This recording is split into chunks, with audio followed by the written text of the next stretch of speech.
Hello అండి, నేను అరుణానందగిరి. నిన్నటి వీడియోలో మునగాకును చూసినాం కదా. ఇక మునగాకు మొత్తం ఎండిపోయిన తర్వాత మనం మిక్సీ జార్లో వేసి ఇట్లా పౌడర్ తయారు చేసినాం. ఇప్పుడు దోశలు కలుపుకుందాం. ఇప్పుడు తిని చూసి మీకు కూడా చెప్తాను. నేను ఇప్పుడు నేను లేస్తున్నా. దోశ పిండి లేసిన, ఉప్పు కూడా వేద్దాం కొంచెం లైట్గా. జల్లించుడే అట్లా ఏం చేయలేదు, సరిపోతుంది. ఇక ఇప్పుడు సరే ఇట్లానే వేసుకోవడమే. మనకు టైం ఉంటేనేమో ముందుగానే కలిపి పెట్టుకోవాలి. ఇప్పుడే నేను మిక్సీ జార్లో వేసిన కాబట్టి ఇప్పుడే మీకు ఏది చూపిస్తాను అనుకుంటున్నాను. ఒక్కోసారి జ్ఞాపకం ఉంటుంది, అందుకని ఇప్పుడే కలుపుతున్నా. కలిపి వేసుకుందాం. ఇది ఏదైనా టేస్ట్ చేంజ్ చేస్తుందా, ఎట్లుంటుంది అనేది నాకు కూడా తెలియదు కదా, అందుకని ఇప్పుడు ట్రై చేస్తున్నా.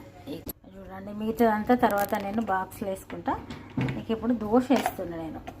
అయితే ఒక్కొక్కసారి మనం అనుకున్నప్పుడే చేయాలి, లేకుంటే మర్చిపోతాం. ఇక అట్లా పోస్ట్ పోన్ కూడా అవుతుంది. అందుకని నేను ఇప్పుడే మీకు చూపించిన దోశ వేస్తున్నా. మరి ఇట్లా కూడా వాడుకోవచ్చు మనం అని అట్లా.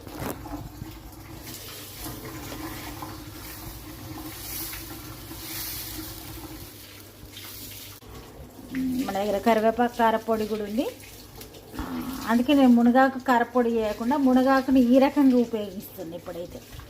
చూడండి, మన దోశ రెడీ అయింది. దీన్ని అటు సైడ్ కూడా ఒకసారి వేద్దాం.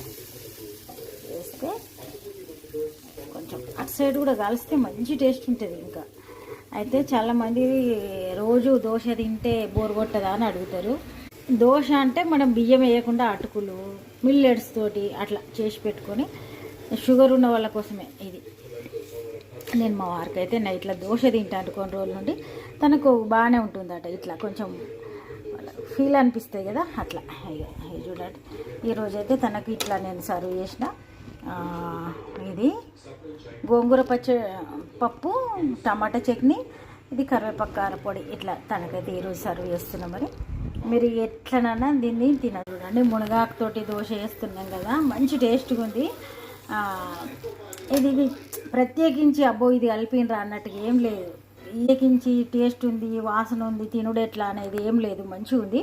ఇట్లా కూడా మనం మునగాకును ఉపయోగించుకోవాలి. ఈ మధ్య మార్కెట్లలో కూడా బాగా దొరుకుతుంది కదా, తెచ్చుకొని కడిగి నీడలు ఆరబెట్టుకొని పొడి చేసి ఒక బాటిల్లో పెట్టుకున్నామంటే మనం ఇట్లా చపాతీలా దోశలా ఇక ఎట్లైనా వాడుకోవచ్చు.